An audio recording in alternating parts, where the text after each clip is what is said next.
आपने आपका जो जितना भी करियर रहा है जितना लंबा, उसमें ओरल कैंसर के कितने मरीज आपने देखे हैं? सबसे ज़्यादा पेशेंट हम्म, मुंह के कैंसर के ही आ रहे हैं। सबसे ज्यादा बड़ी संख्या इन्हीं बड़ी संख्या है इनकी, मुझे लगता है इनकी बहुत ज़्यादा संख्या। मैं ब्रेस्ट कैंसर को मान के चल रहा था, लेकिन जिस हिसाब से मुंह का कैंसर लोगों को बना हुआ है बहुत ज़्यादा। और इधर बिहार, यूपी, उत्तराखंड, इन साइड में के पेशेंट बहुत ज़्यादा है मुंह के।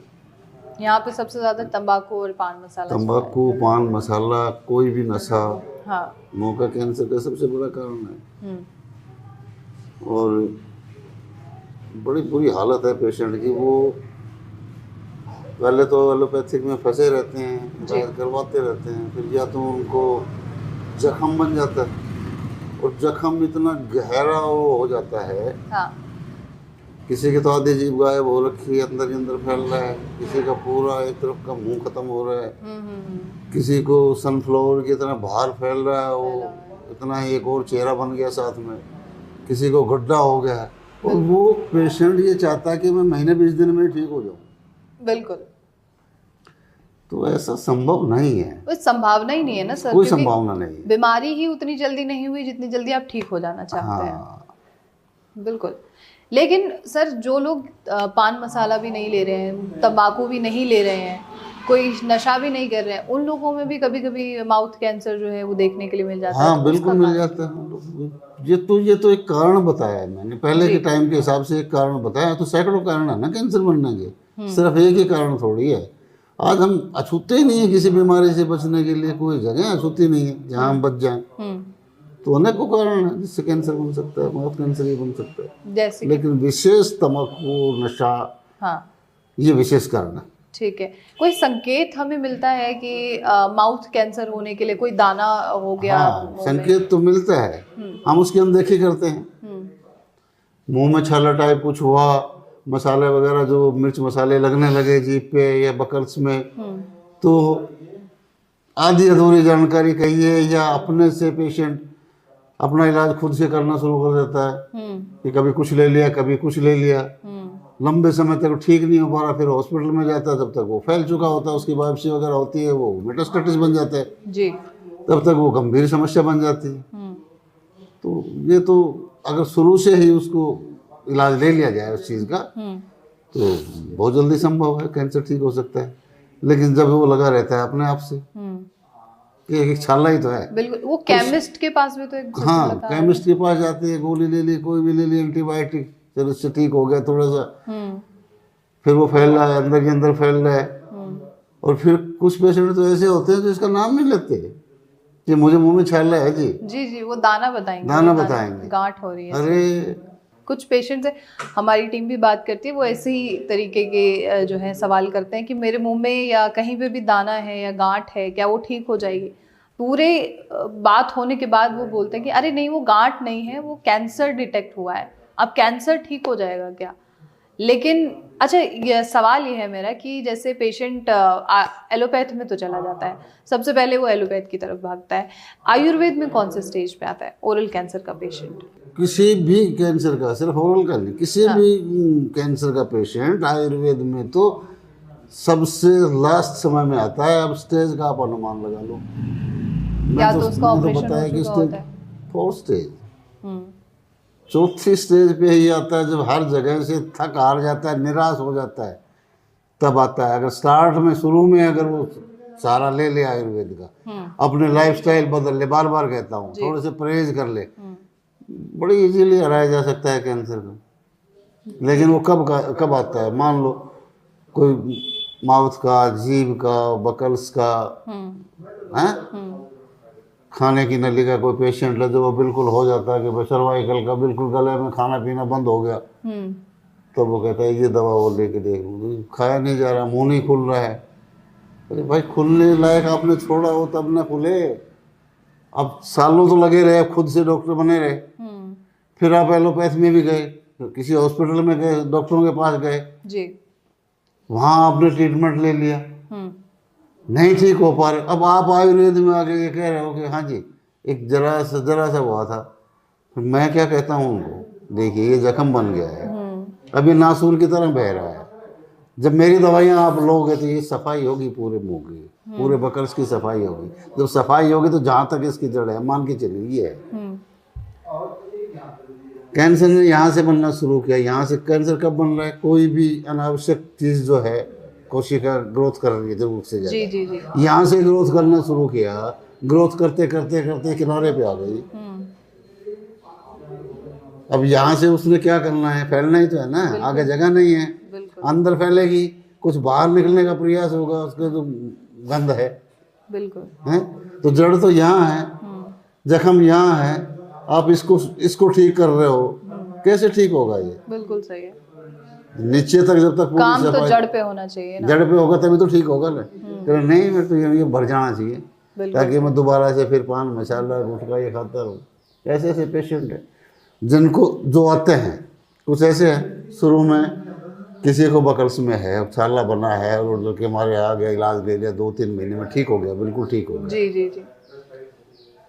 समझता है कि मैं ठीक हो गया, और फिर अपने पुराने लर्रे पे लौट जाता। तो बाई चांस उसमें कुछ सेल्स बच जाते हैं, पूरा फिर वो ट्रीटमेंट नहीं ले पाता, वो फिर दोबारा साल 6 महीने बाद फिर आता है वो। तो फिर उनको कुछ तकलीफ सी महसूस हो रही है। तूने ऐसा भाई क्या किया है? एक तो बीच में दवाइयाँ छोड़ दी आपने, कोर्स पूरा नहीं किया। जी जी। दूसरा परहेज वगैरह को फोकस नहीं किया होगा अच्छे से। कह रहा जी क्या करें, सोसाइटी जैसी है, वहाँ बैठना पड़ता है, ये है वो है, उसकी वजह से। बिल्कुल सही है सर। तो अब मतलब फिर पुराने हिसाब से शुरू हो जाओ भाई। बिल्कुल तरीका तो यही है, मेरे पास तो और तो कोई तरीका नहीं है। ये गड्ढे को, जो मुंह में गड्ढा बन गया, अगर ये भरना होता तो डॉक्टर एलोपैथ कितने बड़े बड़े सर्जन बैठे हैं, उसमें कहीं से भी मांस का टुकड़ा लिया और उसको भर देते, लेकिन अंदर से तो सड़ा हुआ खाली है, वो कुछ नहीं हो सकता उसका। कुछ नहीं हो सकता उसका।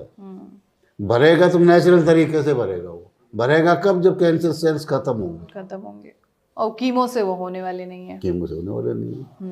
कैंसर सेल्स खत्म होंगे तभी। ज्वाइंटिस हो गया, नॉर्मल सी बात है, ज्वाइंटिस हो गया किसी को, जी, किसी को एलर्जी हो गई, ठीक नहीं होते जब तक सेल्स कमजोर नहीं पड़ते। कैंसर के सेल्स कमजोर पड़ेंगे तो ही आराम मिलना शुरू होगा। स्टेंट तक डाल देते हैं डॉक्टर, ज्वाइंटिस ठीक नहीं होता। सेल्स जब तक कमजोर नहीं होंगे तब तक ठीक नहीं हो सकता। सर एक लीक से हटके सवाल है कि आज हमारे देश में आप भी देख रहे हैं जिस तरीके से पेशेंट्स आ रहे हैं, तंबाकू गुटखा एडवर्टीजमेंट जब भी आप टीवी खोलेंगे आपको दिख जाएगा।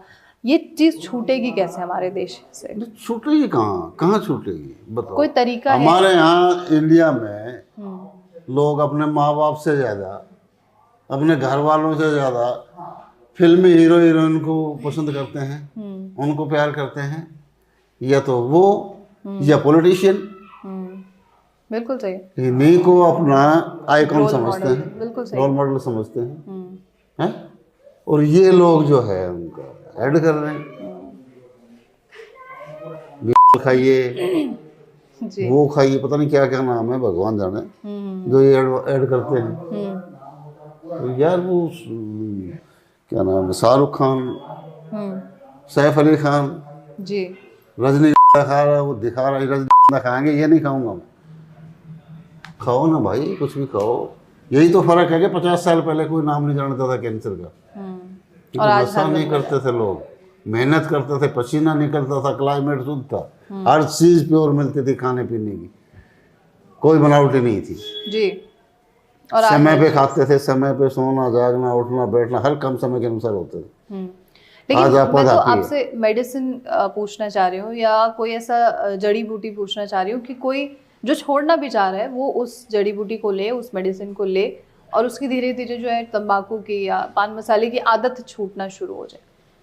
देखिए, नशा छोड़ने के लिए किसी भी दवा की जरूरत नहीं होती, ना कोई आज तक ऐसी दवा बनी है जो नशे को छुड़ा दे। कुछ लोग ये दावा करते हैं कि मैं नशा छुड़ा दूंगा। हाँ जी। वो क्या करते हैं, उसके बड़े साइड इफेक्ट है। वो क्या करते हैं कि उसको कुछ समय के लिए नफरत हो जाती है, जैसे कि उल्टियाँ होना, कोई दवा खिला दी है कोई नशा करने वाले को, तो उसको वो दवा खाते ही उल्टियाँ होनी शुरू हो जाएगी, बहुत ज़बरदस्त, उसका दुखी हो जाएगा बुरी तरह से कि भाई अब जी निकला मेरा। हाँ। ऐसी सिचुएशन आ जाएगी, तब वो 1-2 दिन के लिए छोड़ देगा।